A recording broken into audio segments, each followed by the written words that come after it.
Well, good morning, afternoon, or evening, my friends. Welcome to Pantry Preparedness.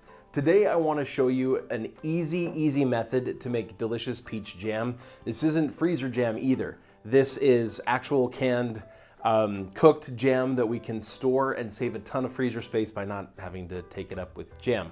I love freezer jam. We mostly make strawberry freezer jam. All of our other jams and jellies we tend to make cooked. It's really not that hard, so let's go ahead and get into this. For this today, we're gonna be using this Sure Gel Pectin. I like to use the low sugar variety, not necessarily like for health reasons, although less sugar is healthier, but also because the regular sugar amount of pectin ends up tasting really sweet, at least for me and for my family. We just don't like how sweet it is. I like to get a little bit more of the fruit flavor. So we use the low sugar pectin. It's the one in these pink boxes. We keep a ton of this stuff on hand because we use it all the time for all of our jams and jellies, even our freezer jam.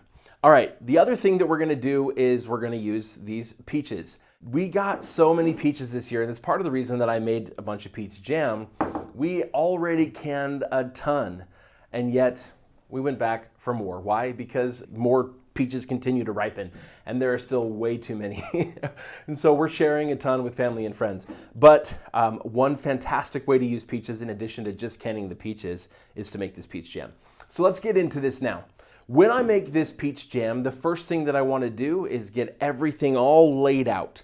It makes just doing the work so much easier. So very first, I'm going to get out the jars I'm going to use. For this today, I use these 1 cup smaller jars. In our family, we don't go through peach jam quite as fast as we go through some of our other jams. Strawberry jam just gets used up super fast. I love raspberry jam. We don't get a lot of that yet, but I'm gonna be making more and more of that in the future. But the peach jam, we just don't go through it quite as fast. And so the smaller jars make a lot of sense. A lot of times I'll use 12-ounce jars or even pint jars, depending on the kind of jam that I'm making. So I take the jars, I take the rings, which I store on the jars to help just protect that top, so that the top of the jar, if it gets chipped, goodbye to your seals, the jar's ruined. So I store them that way. It also gives me a place to store the rings without having to have some little tote or bin somewhere full of canning rings that we use up throughout the year. Basically, when I empty a jar, I take the ring that was on the jar, and after we wash it, we put it back on the jar, and I store them upside down to keep dust from settling inside the jars when they're out in my garage. All right, so I'm gonna take these jars, I'm gonna bring them in, I'm gonna bring the rings in, take the rings off, and I throw them in the sink full of nice, warm, sudsy water. I let them soak for a little bit, and then I'll wash off anything that's stuck to them, but other than that, I mean, they should be really clean because I put them away clean. While those jars are sitting there in the nice, warm, sudsy water, I'm also gonna fill up a pot of water and put it on the stove and get it boiling. We're going to need to wash and then blanch these peaches so that the skins will come off easily, and we can go ahead and move forward with cutting these things up and turning them into jam. With that pot of water on the stove, I'm gonna go ahead and I'm gonna rinse off the jars, set them aside on a towel, get them drying a little bit. Then I'm gonna fill up one side of my sink with just regular cold tap water. This water is gonna be used to set the peaches into a little bit before I blanch them. So I'll just dump a bunch of peaches into this sink full of water and kind of let them soak. It's gonna get some of just the dirt and stuff that is on them from being outside, and just get a little bit of that off. So while they're sitting there in that nice cold water, I'm then going to go ahead and plug the other side of the sink and fill it up with cold tap water, but I'm gonna dump ice in. This is water that we're gonna be using in the blanching process, and the colder this water is, the better, because it's gonna really help those skins come off after we blanch the peaches. Now I'm also gonna turn on my oven to about 200 or 225 degrees Fahrenheit. I'm gonna put all of my jars onto a baking sheet, and I'm gonna stick them in the oven. That's gonna sterilize the jars, and it's also gonna have them be nice and hot for when I actually put the jam into the jars. We're still in this state of getting things ready, so I'm gonna get out a smaller pot, fill it with water, and I'm gonna put whatever lids I'm planning to use for canning into that pot of water. I'll get that boiling, but once it's boiling, I'll turn the temperature down to just kind of keep it at a nice low simmer. That's gonna help soften the seals on these rings, but it's also gonna sterilize them so that we don't have any bacteria or anything that can possibly be on that lid when we put it on. So there's just nothing to grow inside of our food. Next, we'll also go ahead and get out everything, all the ingredients we're gonna need when we make this peach jam.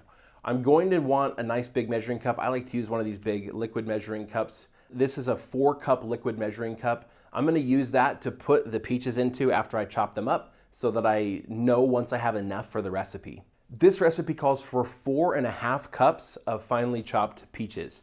So that's filling it up, and then you can, I eyeball it from there, but if you want to, you could dump 4 cups in and then measure out another half cup. It's not like super precise, but we want to be as close to that 4.5 cups as possible because the ratio of fruit to sugar to pectin really determines how well your jam sets up. So if you don't want it super runny, or you also don't want it super duper thick, you want it just right, you want to make sure you measure them pretty accurately. We're also going to want to set aside the right amount of sugar, and we're just going to set it aside into a bowl.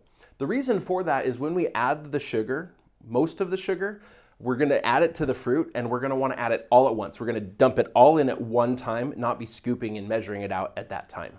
This recipe calls for 3 cups of sugar, so let's just measure out 3 cups of sugar into a bowl that will fit 3 cups of sugar and set it aside for now.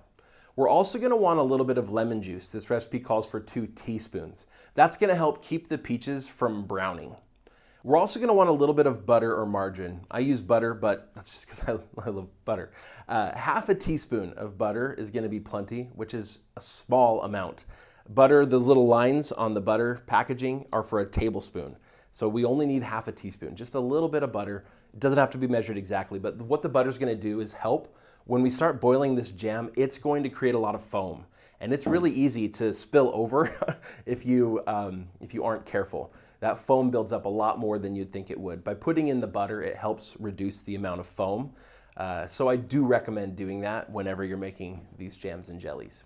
The last thing that I get prepared when I have a minute here is my water bath canner. I'm gonna fill it up. Because I'm using short jars, I don't have to fill it up as high. We just wanna make sure we have 1 to 2 inches of water above the jars. And recognize that when you lower a bunch of jars down into one of these canners, it's gonna raise the water level. So you don't actually need tons of water for jars that are a lot smaller. Great, now we have all those things ready to go. What I'm making here in this video is actually a double batch of this jam. I do 2 batches at a time. It just saves me time because of the amount that I'm making. So feel free to double any of these numbers. Also, you don't have to remember all this because over at pantrypreparedness.com, I'll put a link in the description of this video. I do have all of these steps written out. So this video will really help to visualize what I'm doing, but also you can follow along those steps written out there and see all the ingredients that you need. All right, the prep is done. I'm gonna go with it being done now. So the next thing that we're gonna do now that hopefully that water on the stove is all boiling, we're gonna go ahead and start blanching the peaches. I use a strainer like this to scoop the peaches right out of the sink and right into this pot of water. I then go ahead and set a timer for 60 seconds. 60 seconds is usually just right for peaches that are good and ripe. If you have some that are not quite ripe yet, you can still get them to peel reasonably well, but sometimes I'll leave them in for an extra 20 seconds or so. Once that timer goes off, I go ahead and scoop them back out with the strainer and put them in to the side of the sink with the ice water. I often end up, depending on how many peaches you're doing, I often end up having to add ice several times because we're putting hot peaches into this water. It's gonna warm it up pretty fast and melt your ice. Keep that water cold, it's gonna make this work better. I then scoop in another ladle of, or another strainer full of peaches and put them in. Now, if the water's not at a good rolling boil after you've got the first peaches out, let it get back up to a rolling boil. Put a lid on that pot. It's gonna help a lot to keep that heat in. In fact, I keep a lid on it all the time. I pull the lid off, pour some peaches in, put the lid right back on. It's gonna help keep that water boiling really well so you don't have to wait a long time in between little batches. Now that we have some peaches blanched, we're gonna let them sit in that cold water just long enough so that they cool off to the touch. Then we can go ahead and take those out. We like to put them in a bowl and take them over to another part of the counter. Working with a partner here can help a lot because while I'm blanching, Julie's over there doing some cutting. And sometimes we switch, and that's great because sometimes it gets monotonous to cut a lot of peaches. And we've gone through now, I think, 7 boxes of peaches this season alone. Now we're gonna go ahead and peel the peaches. If the peach is good and ripe, that peel will often just come right off. Super easy. If it doesn't come right off and we're gonna have to sort of peel it off, I actually find it easier to do that after cutting the peach. So if it comes off, take it off. Then we'll go ahead and cut the peach in half, pull the pit out, Then I like to use a spoon to kind of scrape out the insides of the peach, just right around where the pit is. Those fibers, those parts that are kind of hard, it seems like they might soften up later. They kind of don't, and we don't want our jam to be real stringy. So I kind of scrape that out just a little bit. It doesn't take long. And from there, with the peaches halved, I'll set them on this cutting board, and I'll just use a larger like chef knife, and I'll just chop them up into whatever shape you want to. It doesn't really matter that much. Just cut them into reasonably small pieces like you see here. Now, like I said, if your peaches weren't totally ripe, then after halving them and getting the pit out, then sometimes I'll even cut the halves in half so they're into quarters. And then it's easy to just take the same little paring knife I've been using to cut these peaches in half and just sort of peel off what's left of the skin, whatever didn't peel off by itself. Then again, go ahead and dice them up into small pieces. And then I put them right into that measuring cup. We do this until we get to our 4.5 cups. With 4.5 cups of peaches, I'm gonna mix in my 2 teaspoons of lemon juice, and then I'm gonna pour them right into that pot. While the fruit is still cold, sitting in that pot, I haven't turned on the heat yet, I'm also gonna take a 1/4 cup of the sugar I put in that mixing bowl. Only a 1/4 cup. The rest of it stays. I'm gonna take a 1/4 cup out, and I'm gonna put it in with the fruit. I'm also gonna, at this point, open up my Sure Gel packet, and I'm gonna mix it in too. Then I'm gonna take a spoon, either a spoon or a heat-resistant spatula, either one, and I'm gonna mix it all together really well. At this point, once it's mixed in and you don't have a bunch of clumps of pectin, then I'm gonna go ahead and turn on the heat, and we're gonna turn it all the way up to high and stir constantly until we get it at a full rolling boil. At this point, we're talking about it boiling even while you're stirring. It's gonna take a few minutes to get there. During this process, I keep what's left of the bowl of sugar nearby so that once we get to that full rolling boil, we're ready. We can just pour in all the rest of the sugar all at one time. We're gonna stir in that sugar until it's really good and mixed. Once it's good and mixed, now we gotta get it back to a full rolling boil. Right when you pour it in, it's gonna feel like it's still boiling and it's not gonna stop. But as you mix in that sugar, it's gonna slow down that boil and bring it back down to not boiling. It's still super hot, but now we need to get it back to that full rolling boil. So we have not turned the temperature down on the stove at all. I've still left it up at full heat. I'm stirring this. You're gonna want a spoon or something with a long enough handle that you can stir this without getting burned. I'm also gonna have a timer ready for 60 seconds. That's because as soon as we get to that full rolling boil, I'm not talking about a few little bubbles, I'm talking about it's a rolling boil even while I'm stirring. It's gonna take another few minutes to get there, but once it's there, we start that timer and we keep stirring for a full 60 seconds while it's at a full rolling boil. As soon as that timer goes off, go ahead and turn off your heat, remove the pot from the stove, get it off the heat. If you have a type of stove like you have gas, where basically once you turn the gas off, the heat stops immediately, you can leave it there on the stove if you want to. We'll usually move it over somewhere. Sometimes I'll move it off of that burner spot onto a different spot that's cool, or you can just move it onto a hot pad somewhere else nearby, depending on just how much space you have in your kitchen. At this point, we want to immediately start ladling this jam into the jars. So I'm gonna use one of these jar grabbers. I'm gonna pull them one by one out of the oven. I'll pull one out, and I will use one of these ladles. We love this ladle, by the way. It's just nice and deep, so we can get a lot in it. We use it for canning all the time. We use it for syrup, for like canning peaches and pears, but then also, of course, we use it for jam and jelly. We're gonna scoop this in, and I'm gonna use a funnel here as well, a canning funnel, so that we don't get it all over the place. We get most of the jam back into one of these jars, and I'm gonna fill it up. I'm gonna fill it up basically all the way. I can use a gauge here to gauge the head space. We want the head space down at just 1/4 of an inch. That's just one little step on this head space gauge. So 1/4 of an inch, that's it. Almost to the very top. Once it's filled to that level, we go ahead and we wipe the rim of the jar. We go ahead and we put a lid on there. We put a lid in place, and then we'll go ahead and tighten down a lid, just hand tight. Now we're gonna set this aside, and we're gonna go ahead and fill up all of the jars until we've used up all of the jam that's in the recipe. Now we're gonna go ahead and we're gonna take all these jars of jam and we're gonna take them to the water bath canner. I like to do this step. In fact, I like to do all of it if possible, but oftentimes, like, I don't have a full outdoor kitchen at this point. So I don't have all the burners and stuff that I would want. So I end up doing a lot inside. But for the water bath part especially, I do this outdoors on just a camp stove. This is a Camp Chef 2-burner stove that I have.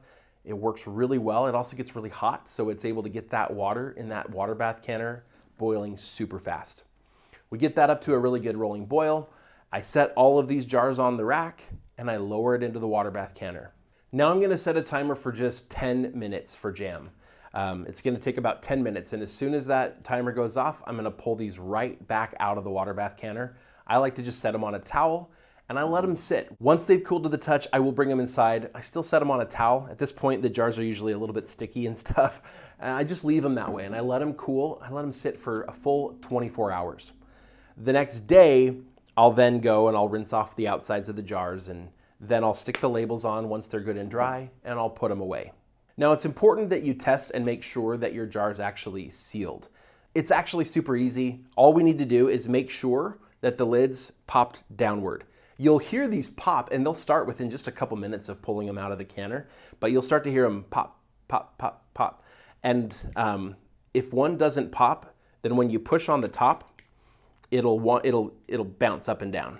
If it doesn't bounce, if it doesn't come up, we know we're good. Now, you don't want to go to your jars that didn't pop and start pushing them down. You can artificially make them pop, and that doesn't mean they got a good seal. You want them to pop on their own. So you can look at them and you can just kind of tap them lightly and see if they have any give in them like that. Just don't go pushing them down. And that's it. Now we have jam, and they say that you can store it for up to a year. I've got jam that still is really good and I can't see anything wrong with it. I can't detect any sort of issue with it. That's a few years old. But I'm not a food scientist, and so I'm not giving you advice. I'm just telling you what we do. When it comes to food safety, it's good to take care of yourself. But also when it comes to preparedness, it's good to make sure that you have plenty and that we don't waste what we've created. So make sure you're just using your jams and jellies, and every year or two, make sure that you're adding to what you have so that you can replace what you've used up. And you'll always be prepared with delicious fruit, and as well as other foods that we can preserve, which is one of the things we talk about here on this channel. Food preservation is one of many aspects of preparedness. It's something that we talk about here on this channel, but this channel is all about preparedness in general and all of the many different skills and many different products that we should have to ensure that we're prepared for whatever it is that life's gonna throw at us. If that's something that interests you, I hope you'll stick around and that we'll see you in our next video.